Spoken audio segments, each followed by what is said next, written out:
Good evening, fans and the family of Playwright Foundation. We are doing this whole new series on Game of Thrones locations. You might see Khaleesi somewhere someday soon too. But this evening we are traveling to King's Landing, the land of Croatia, where we have Jeff Grzinic, the uh, a board member for the Croatian Cricket and founder of the Mediterranean Cricket League. I hope, Jeff, I pronounced your name right. And very good evening to you. Good evening, and thank you for having me on your show, Chatty. Welcome. So, Jeff is a Croatian living in Australia, in Perth. He's right now, it's late at night over there, but he's been gracious enough to stay awake this late in one of the windiest cities in the world, as he tells me. Jeff, over to you to start telling us the story of cricket Croatia, or maybe, being a Croatian, falling in love with cricket. How did that happen? Look, I think the story starts well over 200 years ago with a guy called Sir William Hoste in the Napoleonic Wars. He basically stopped off on an island called Vis, and with his troops during the war for rest and recreation, the guys used to stop off on the island and for long periods. And basically, he built a cricket ground on the island for his troops to start playing cricket, and that's basically how the cricket started in Croatia, I guess. So it's quite strange that when you think about a country like Croatia, it's not really known for its cricket as its main sport, but it's actually been played there for well over 200 years. I think it was 2003 or something like that was the 200-year sort of mark. So it's been well over 200 years now of cricket in Croatia. So yeah, it's been a long battle, and obviously the cricket sort of died off a little bit once the English stopped using the route of going through Vis and those islands. I'm not quite sure when that was, but once they sort of stopped using that route, the cricket slowly sort of died off, and there was only petering interest in it till basically the late 90s, I think, was when it sort of really started again, with a lot of the expat Croatian people coming back to the country, and with it bringing their love of cricket, and the game started up again. Wow, 200 years, something like 1803 or something, that cricket started in Croatia, and you got your first cricket ground. That's way before, I think, anything of cricket was played in India. Isn't that amazing? Yes, it is amazing, and these are little stories and gems of information that we don't get to hear at all. But these are the ones that matter and need to be tabulated somewhere. So tell me, how did your love for cricket start, and where did it start? Well, I think Croatians in general are a very sports-loving country. So my father was always very, very interested in sports. He came to Australia as a young man. I think he was about 23 when he came. So he'd always obviously loved soccer or football, and basically just had a love for all sports. Enjoyed watching cricket on the TV when it was here in Australia, and football, and basically all the sorts of sports. So my older brother Dory actually, I guess he had he's 4 years older than me. He had a massive passion for cricket as we were growing up. And basically, he forced a bat into my hand and a ball, and we basically play for hours during summer holidays, etc. And I guess that's where it sort of started. And then obviously from there, we both ended up playing for local clubs, and so I got to blame or thank my brother for getting me seriously involved in the game of cricket as a young guy. And a lot of good tussles in the backyard. I think that's where a lot of my hardness came from. Okay, so you were living in Australia at that point in time, not in Croatia. Just to clarify to our viewers. Yeah. Sorry, I was actually born in Australia. Both of my parents were born and raised in Croatia, and my mother was 20. My father was 23 when he came over. My mother was 19. So me and my brothers were all raised in Australia to Croatian parents, and just as we were talking about previously, my family just loved living in Australia and loved everything about it, and embraced the lifestyle, and obviously a big part of it, not only the Croatian lifestyle but the Australian lifestyle, is sport. I guess they without sort of pushing us into any sporting endeavours, because they weren't really like that. My parents were pretty chilled and just let us do whatever we wanted, and we found that love for cricket, and we just continued to to follow that path and our dreams on the cricket field. So it was great. So the more serious now, you mentioned that you were in a car accident that kind of altered your life a little. Yeah. Based on that, it's a little serious. And yeah, I was. I was 2 years old at the time. It was just one of those sort of freak things. Yeah, I was hit by a taxi crossing the road. My back was broken in 3 or 4 places. I was in a coma for quite a while. I was written off for dead. Basically, when they brought me in, they said I wouldn't make it through the night. They pulled my parents aside and told them that. And then as obviously I got through that first hurdle, then I was neck to waist in plaster, and obviously I had all the tubes and all those sorts of things on me. And then they kept updating my parents and sort of saying that, because of the head injuries I'd sustained and the degree of the injuries were that serious that they said I'd end up in a wheelchair, I'd never walk, I'd never talk. It was pretty serious. And I guess, as that I got through, obviously, I made it. I lived, and then obviously as things progressed, I obviously learned to walk and talk and do all those pass all those sort of normal milestones that kids do, because I was obviously only just 2.5 at the time when it happened. So in some ways I was very lucky that I was that age when it happened, because obviously your bones and everything's a bit more flexible, and I guess there's a little bit of give in your body, because the doctors had sort of said, had I been too much older, then he would have snapped my back rather than sort of just bending it to the point where I was still alive. And obviously I had some nerve damage and some leg issues, and my knee was pretty bad, and still got this nasty little bump on the back of my head from where I went bouncing down the street. But look, extremely lucky. Probably the most blessed guy you'll ever talk to be able to have obviously survived something like that, but also to have been able to live pretty much a normal life. Pain aside, of course. I've had my issues with my body, my back issues, and knee, hip, you name the joint, and I've certainly can certainly feel it. And it's obviously limited some of the things I've been able to do in my life in terms of where I could go with my cricket. For example, I was a pretty talented young cricketer, but because of my clinical history, I guess I was always never really going to sort of go to to the levels that I expected of myself, or really felt that I could go to. But look, I did the best I could, and very, very lucky. One of those guys you sort of read about. Yeah.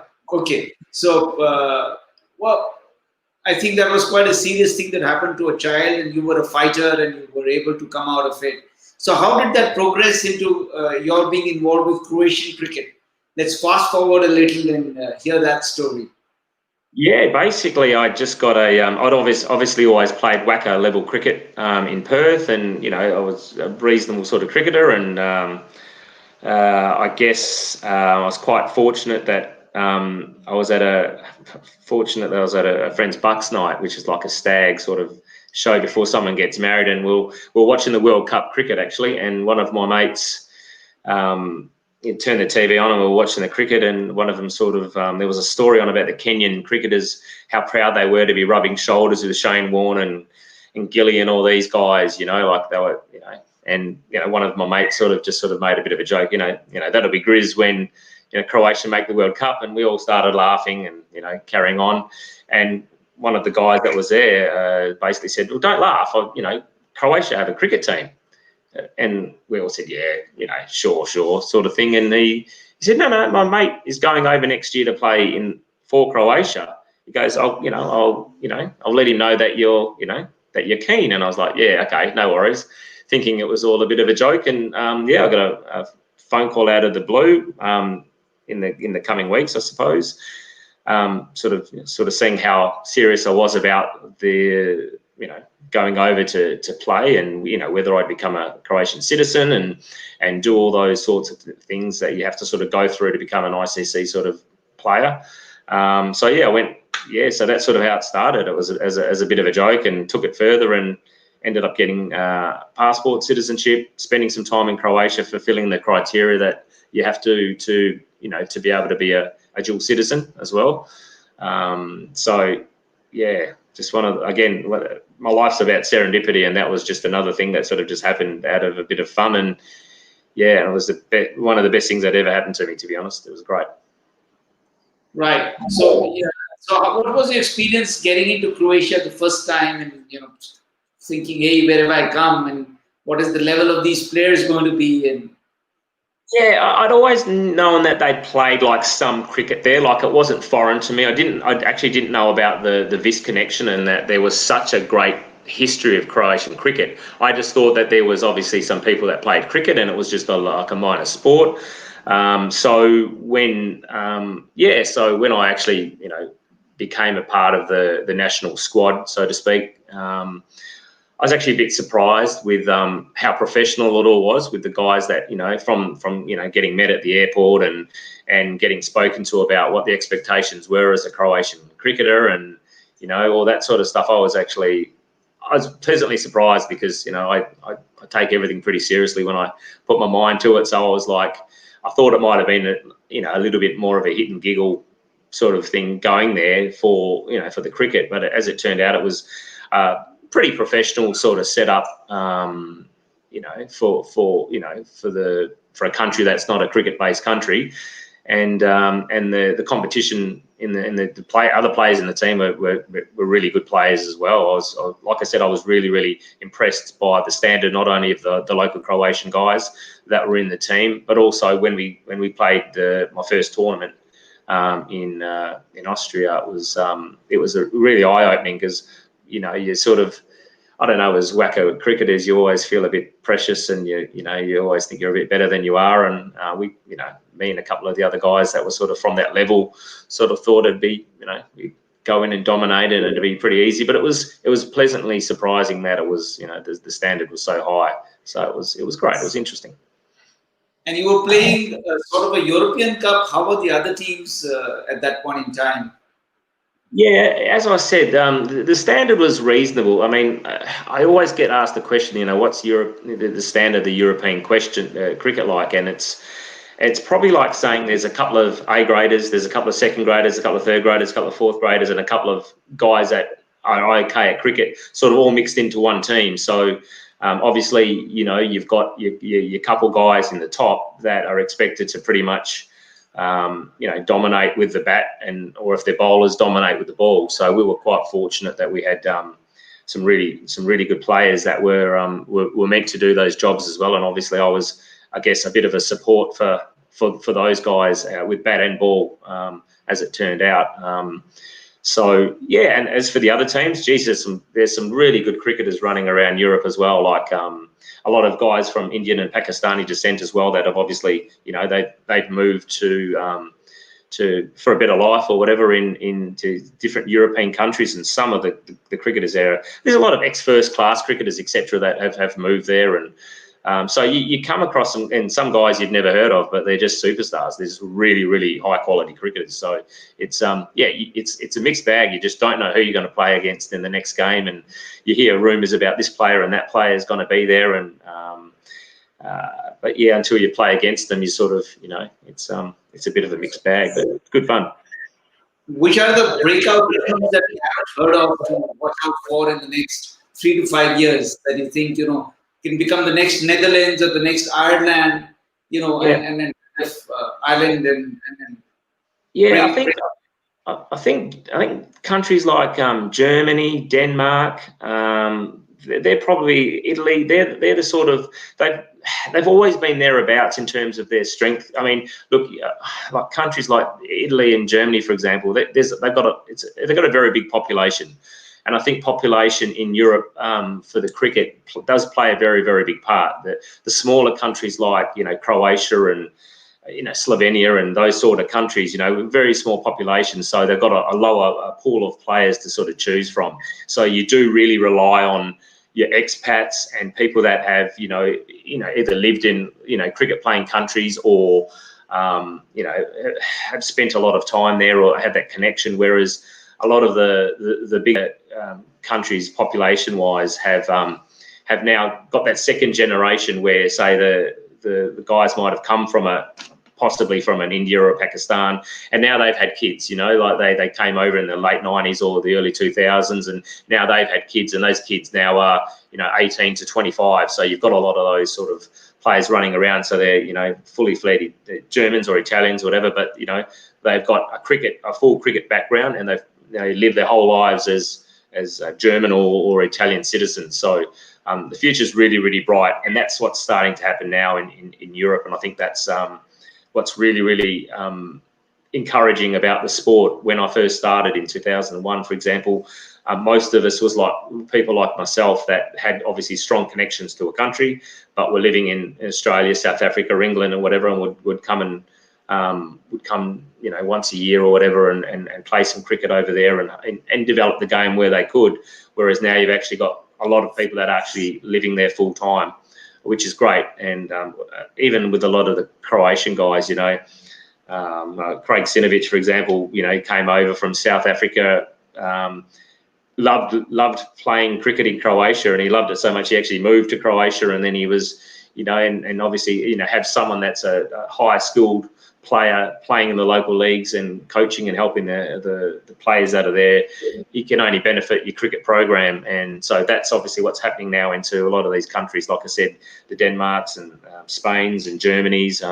So I'd probably say, Germany would be one I'd sort of look out for, yeah.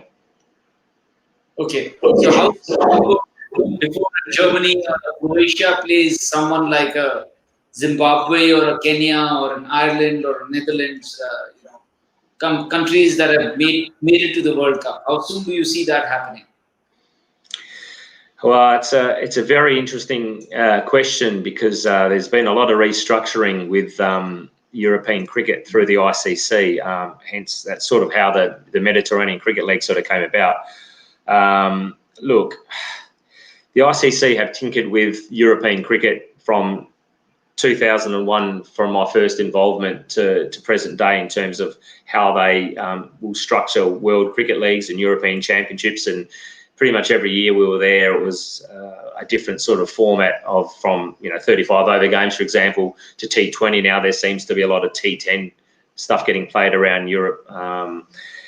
So it's a hard question to answer at the moment. I would say it's pretty difficult for countries that aren't currently playing Test and One Day International and even T20 cricket to break into it. Yes, there is the carrot there that is dangled with the way that it's all structured, but the realistic scenario at the moment is I think we're a little bit off getting that sort of to that standard, which is a bit of a shame, because I think that I think there's been a lot of focus put on the international T20 game with the big four countries in the world, India, Australia, etc. And I think the ICC has dropped the ball a little bit with the smaller countries in the way they've gone about developing the game and structuring, even from funding, etc., to the smaller countries. But that really is another topic, and and again, one of those things where everyone's got their own view on, and for the betterment of the game. But yeah, sort of to try and answer your question, it's going to be tough for a non-traditional cricket country to break into that with the current structure the way it is, and that's a bit sad, because there's a hell of a lot of good cricket going on in Europe as we speak. Oh, that's fantastic.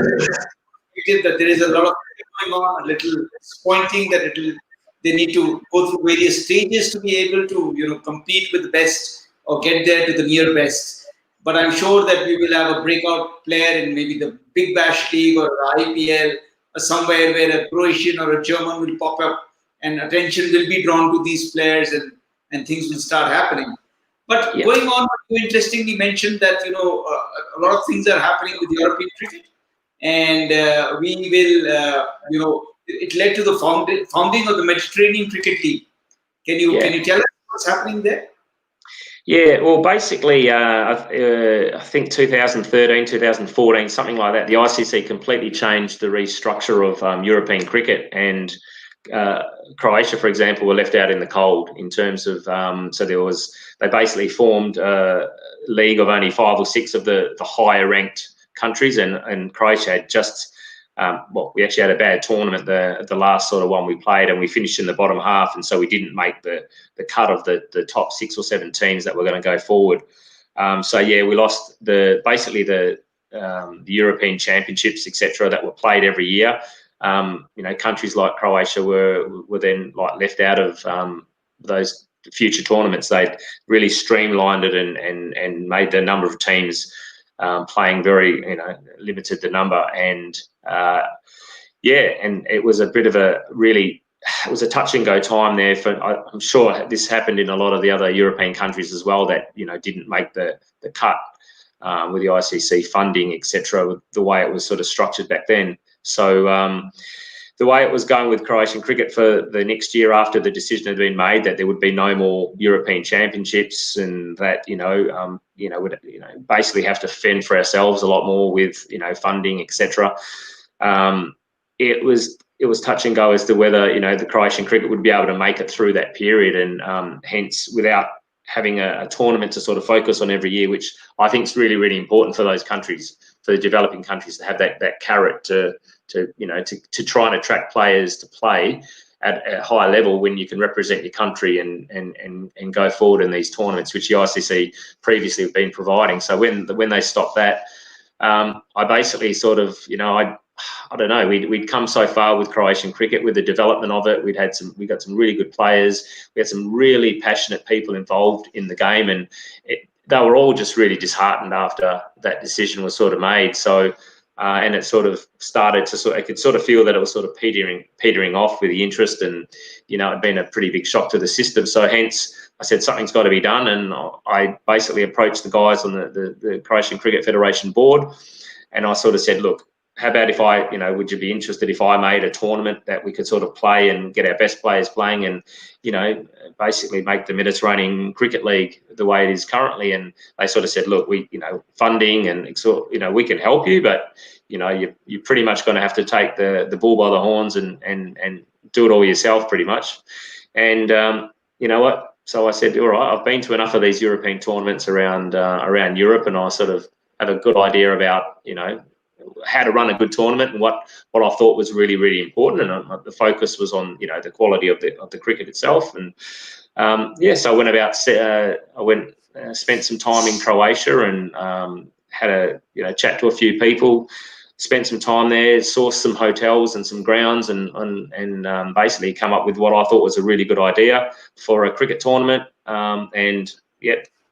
Went away and basically planned it, and within a year from when I started, we had a Mediterranean Cricket League tournament 1 year after that. I think it was 2015 or 16 was our first tournament, and it was really, really successful. I think we had 6 teams from all around the world, obviously a Croatian team as well, and it was just, it was really accepted well. The standard of cricket was pretty good. Obviously, there's always teething problems when you're starting off a new tournament, and I'm a cricketer, I'm a player. I was trying to step into, obviously I wanted to play, and I did it for that reason as well. But it was very, very important to put my my hat on to be an administrator. So became the tournament director, and it was a lot of challenging times getting it all together. But basically from there to now, the tournament's completely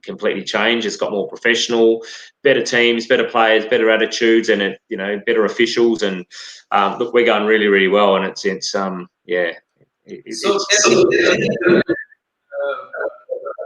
send this picture of you and Simon Katich and Brad Hogg. Yep. And one of them is the ambassador for the Mediterranean Cricket League, and the other was Spain. Yep. So if you could, of course, mix, yes.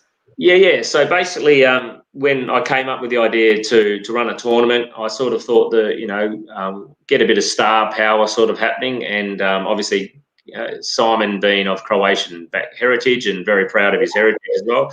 Yeah. So he'd obviously written, also writer forward for a book that I'd written. So I knew him a little bit, and he was a fantastic fella, and he just loved the idea of cricket in Europe, and obviously he'd been so successful. So I thought that having a figurehead like Simon, with his Croatian background and his reputation, would certainly help get a bit of prominence and publicity for the event.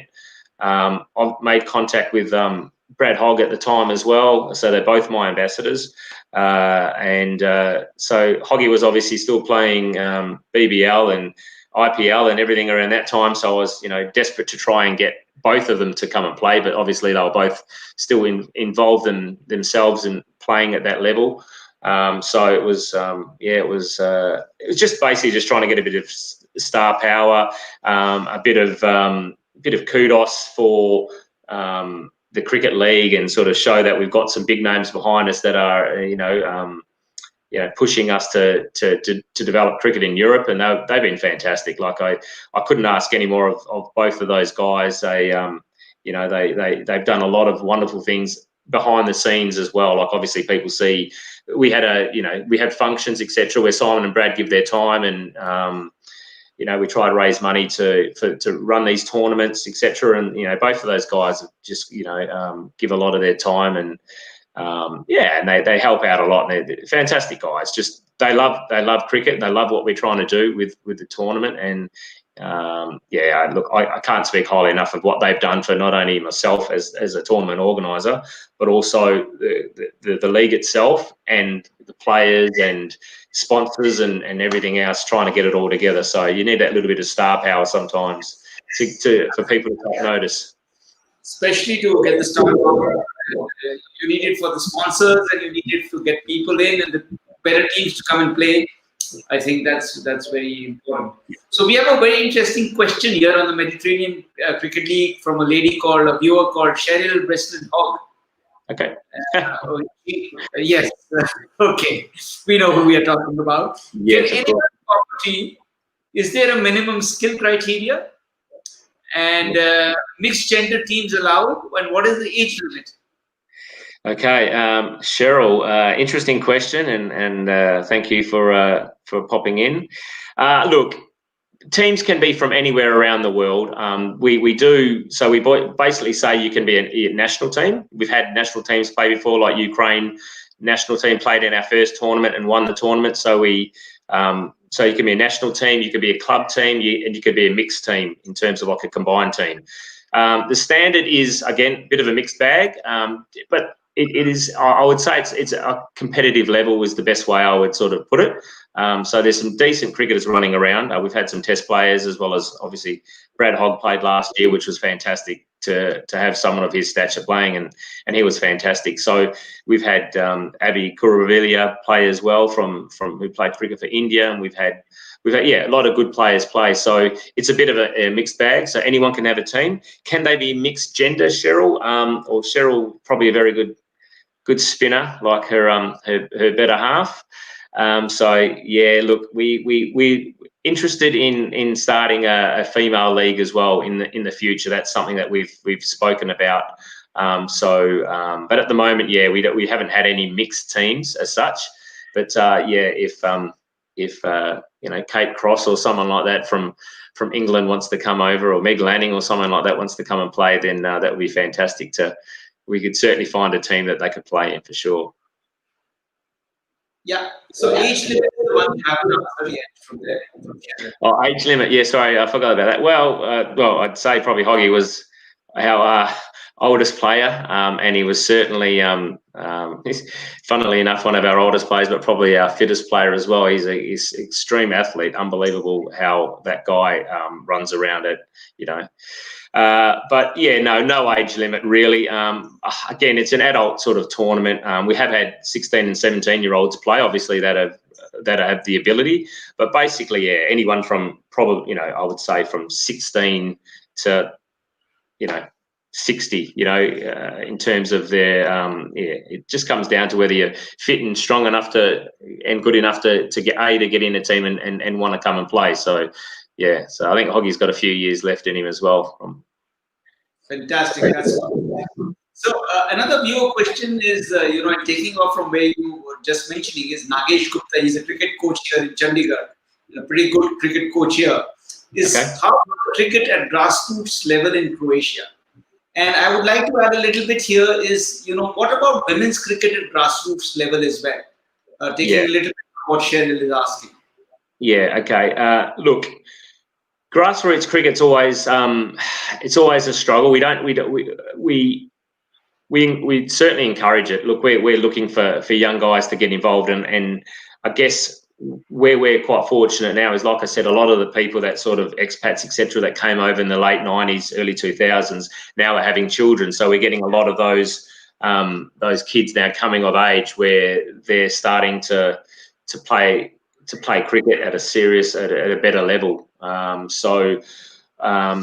From the being a non-traditional sport too, it has its challenges because obviously the football in Croatia is absolutely the biggest thing. We came second in the World Cup, and it's madness. I mean, you look at the tennis players, you look at basketball, you look at the football. I mean, they're massive sports, and even the UFC, we've got a world champion there as well. So.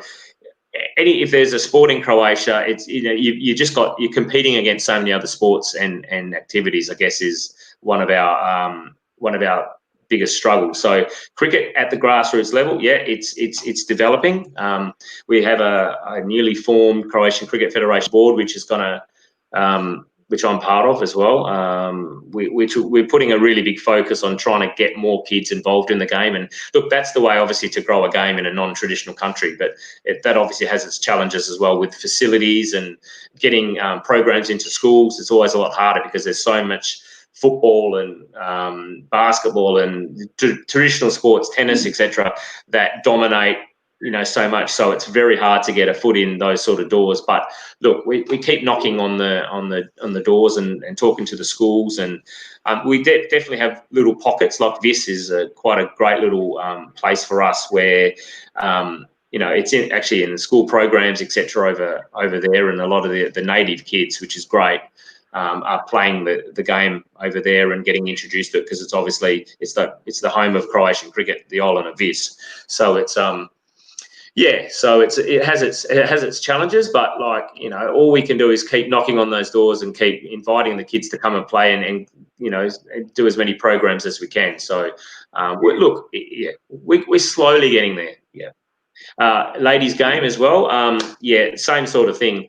The beautiful thing about cricket in Europe in general is it's not like, I don't know, I guess in most countries that are cricket dominated, it's always been a very male dominated sort of a game, whereas you can sort of see that change with the WBBL and the women's, there's a lot of women's cricket. The World Cup that was recently played in Australia was a great example of the skill level of the girls that play the game. And so globally, women's cricket is growing, and the great thing is in Europe as well, it's cricket is sort of seen as a bit of a basketball type game in terms of that men and women sort of play equally. So that's a big positive for administrators, etc., trying to attract women to the game. So that's a real positive for us. And again, like trying to build the grassroots of the kids, local kids playing cricket. We're doing the same sorts of things, trying to get the ladies up and about in Croatia. And I think next year we're actually going to, there's a couple of teams that are sort of bubbling about, ready to be formed. So Mate Jukic, the president of the CCF, assures me that next year we'll at least have a couple intra games between some Croatian ladies, which I'd like to see it. I think that would be great. Yes, that should be fun. Maybe Cheryl that game. Let us know when it's streaming, so we can. Oh, absolutely, yeah. I'd like to watch that game too. That'd be great.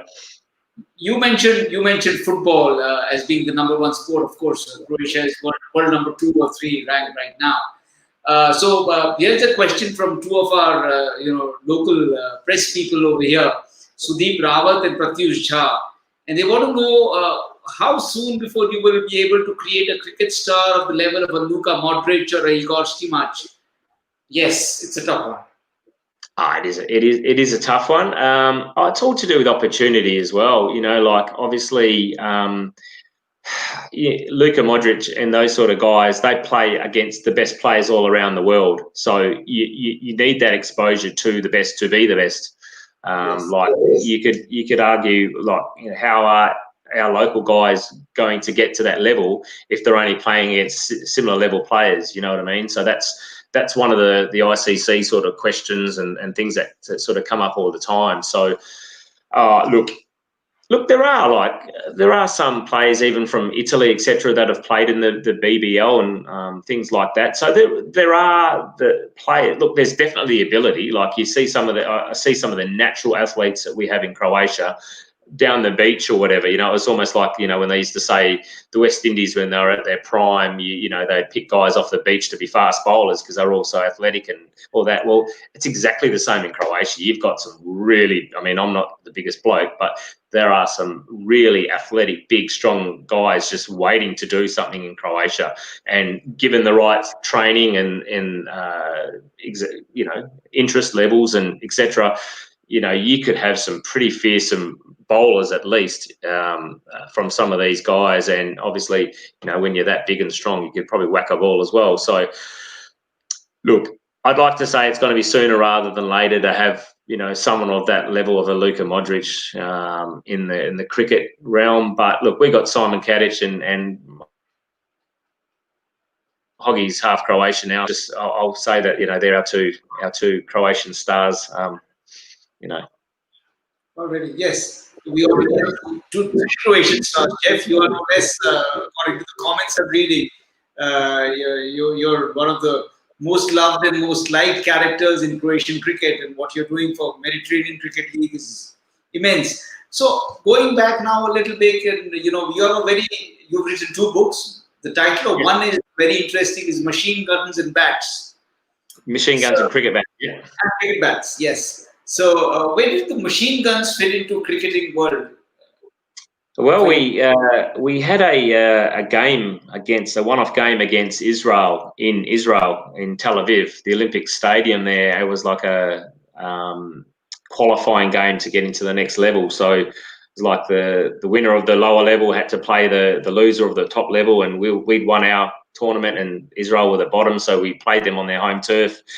And basically, yeah, so we all flew to Tel Aviv. I think we're actually the first. I think it's a little known fact that we are the first international. It's the first international game of cricket ever played in Israel, and obviously Croatia was the first ever international team to play against the national Israel team. Obviously, with some of the issues, etc., that Israel have around the world playing sport and etc.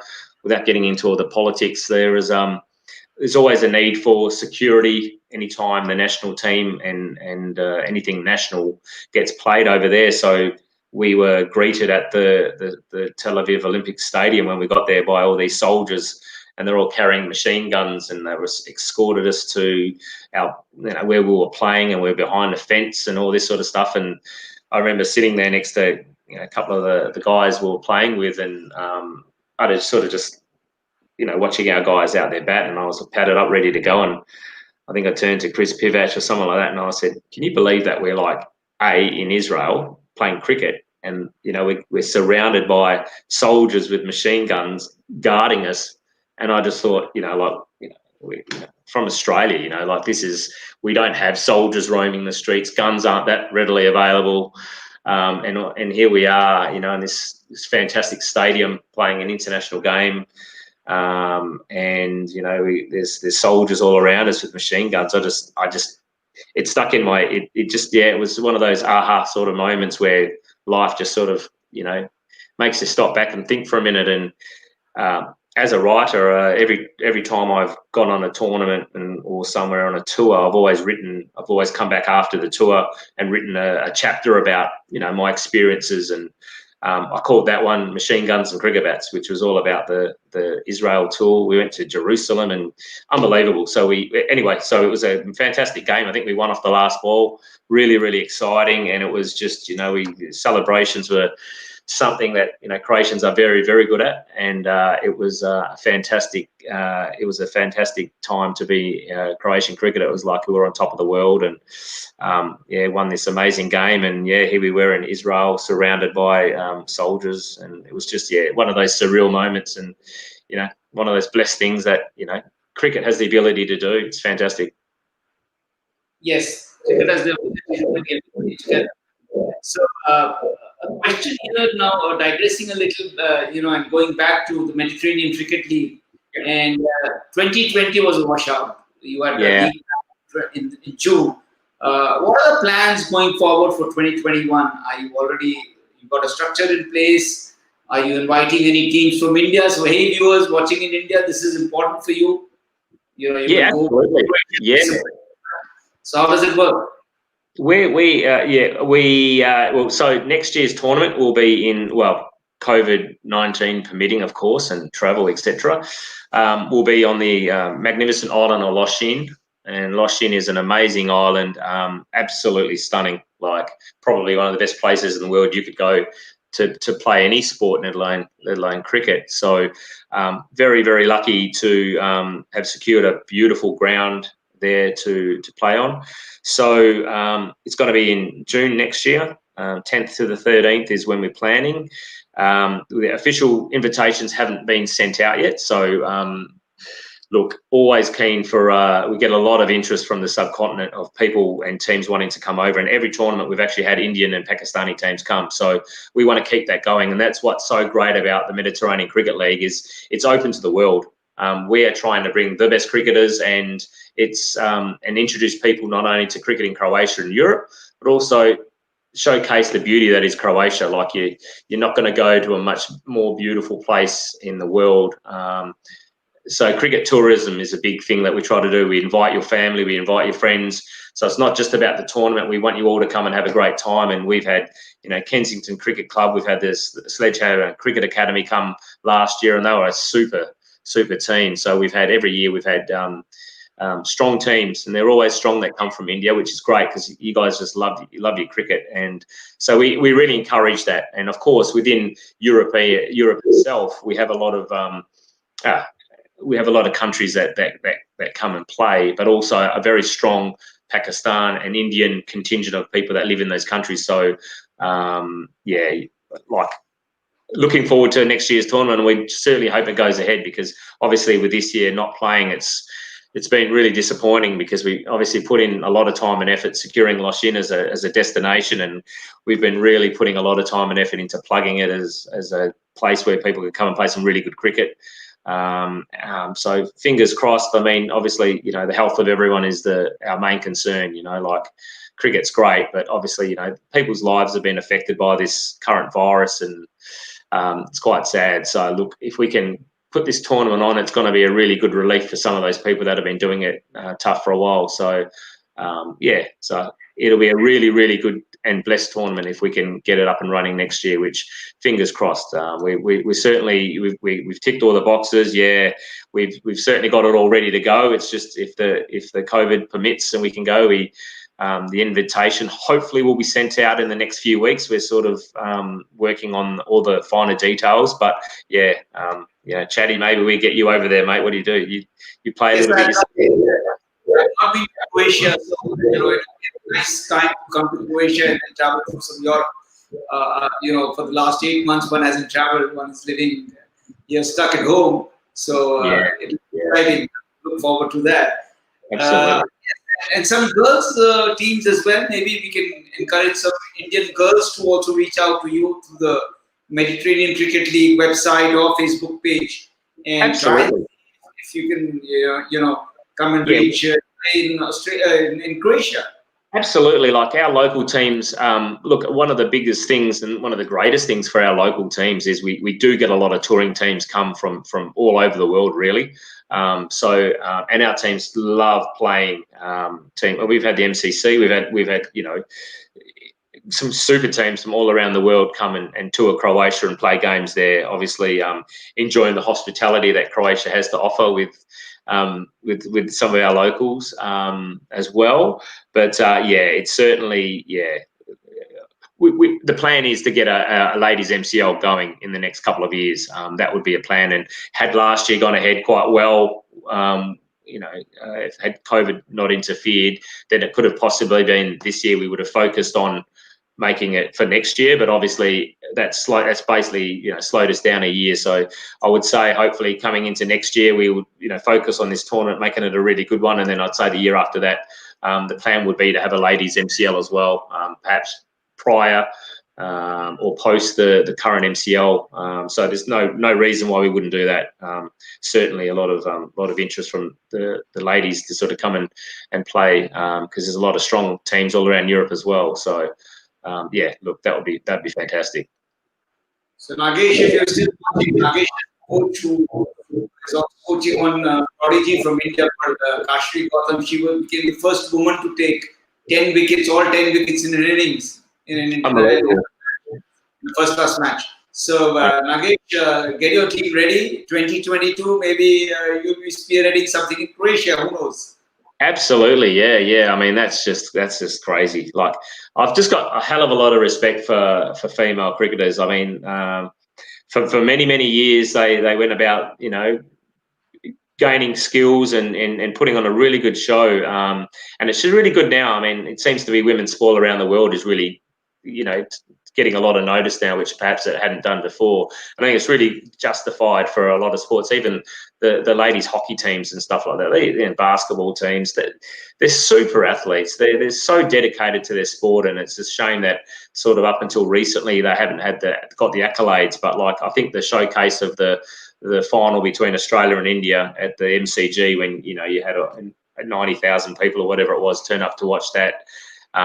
Sadly for you guys, Australia seemed to put on a bit more of a better show, but it was great. It was a sort of culmination. You could sort of see building over even the World Cup before. I think it was in England, and that was a really, really good showcase as well for how far the women's game has come. So hats off to the girls out there. I think they deserve every accolade they get, and they're certainly some super cricketers there. Yeah, it's absolutely amazing skills they have. On that high note, I think it's getting rather late in Perth now. So, any final thoughts from you, Jeff, on Croatian cricket? Anything else you'd like to say here? I'd just like to say thank you to everyone that really supports us year after year. We've got a lot of good people from sponsors from even other countries, like the Estonian guys. Tim Heath and Stewie Hook. They come every year with the Estonian guys to support our tournament. I mean, that's just fantastic. It sort of gives us, gives us a boost, and you've got support from your colleagues that are trying to do the same thing in other countries around Europe. And I think that's what's so great about the Mediterranean Cricket League and what we're trying to do with Croatian cricket and European cricket in general is we're very, very inclusive. It is I always say the MCL family, because, like I've had, Steve Tripp and Alex McKay and guys like and Lydia, our scorer, they've been with me since day one, scoring and umpiring.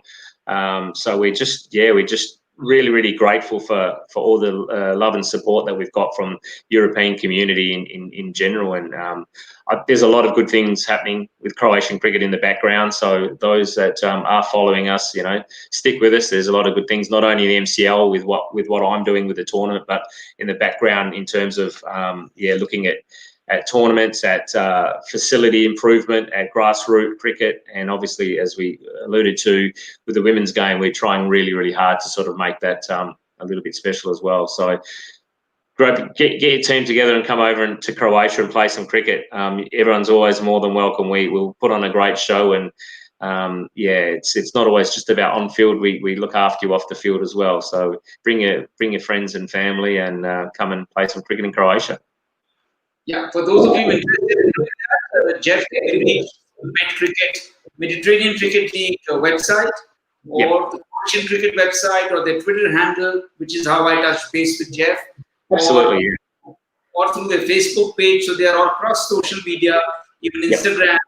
So just reach out to them and plan a trip to Croatia to play cricket and have some great food and fun and enjoy the sights as well. So thank you so much, Jeff. Thank you. Really nice to know what Croatian cricket and MCL is doing. Wishing you all the best. We hope 2021 is possible for you. and we all want to travel and come there and watch the matches that are happening live. Thank you. Yeah. Have a wonderful evening, and our apologies to keeping you away from your family so late at night. Thank you so much. That's fine. See you, Chatty. Thanks, guys. All the best. Bye. See you. Take care. See ya. Bye.